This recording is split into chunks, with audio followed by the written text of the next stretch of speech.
Anong ginagawa mo dito? Mga agaw ka. I don't know bro, akala ko nga date lang namin to ni Aubrey eh. Sobrang laki ng ilong mo. Kasya pa yung ilong ko yan.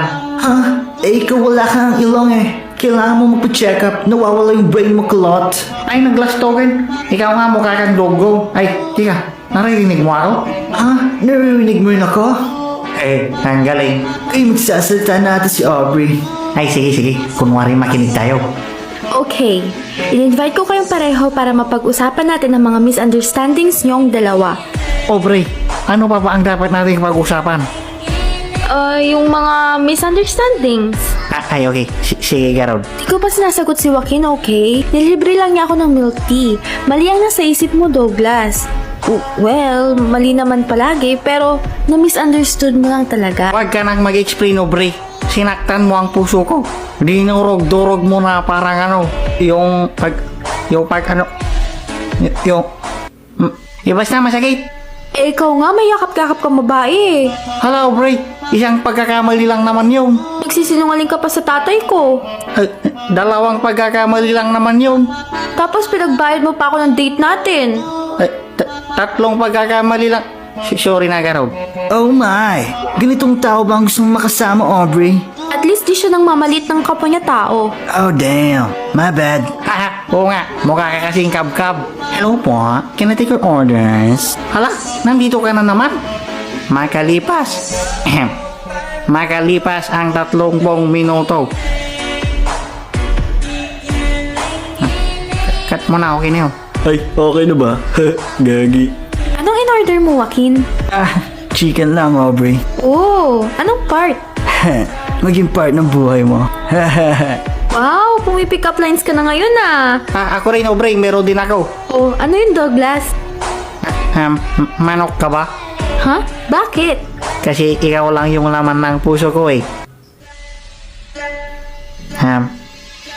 San yung manok? Kahit chicken mo pa. Uy, ganda rin nun ah. Huh? Aubrey, tayo ka ba? Huh? Hindi. Bakit? Mahal kita eh. Uy, smooth yun ah. Aubrey, ang pag-ibig ko sa'yo ay parang rambutan.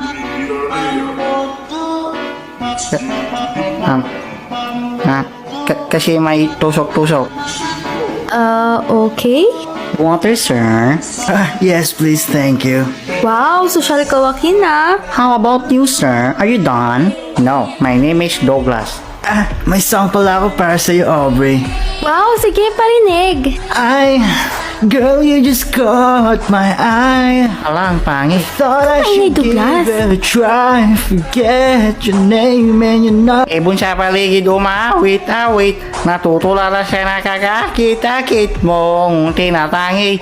Napapangiti mo ang aking puso. I'll be your crying shoulder. All my life, the stars are brightly shining. Ang gaganda pala ng mga boses nyo ah. Maganda yung sa kanya. Yung voice niya parang sirang car. Feeling, yung sa'yo para kang tukak. At least cute. Anong cute? Cute ni Nam. Hello po, ito na po yung bill nyo. Thank you. KKB ba tayo? No, Aubrey. I got this. Uy, thank you, Joaquin. Ay hindi, ako ang magbabayad. No. Ako magpipay. Hala, ang kulit, sabing ako eh. Ako na nga kasi. Hala, ako nga kasi. Ano ba? Para walang away, si Douglas na lang ang magbabayad. Oh, yan na kasi. Kita mo na, ako yung pinili niya. Bilat. Ito na lahat yun. Sabi sa'yo, Aubrey, si Joaquin na lang eh.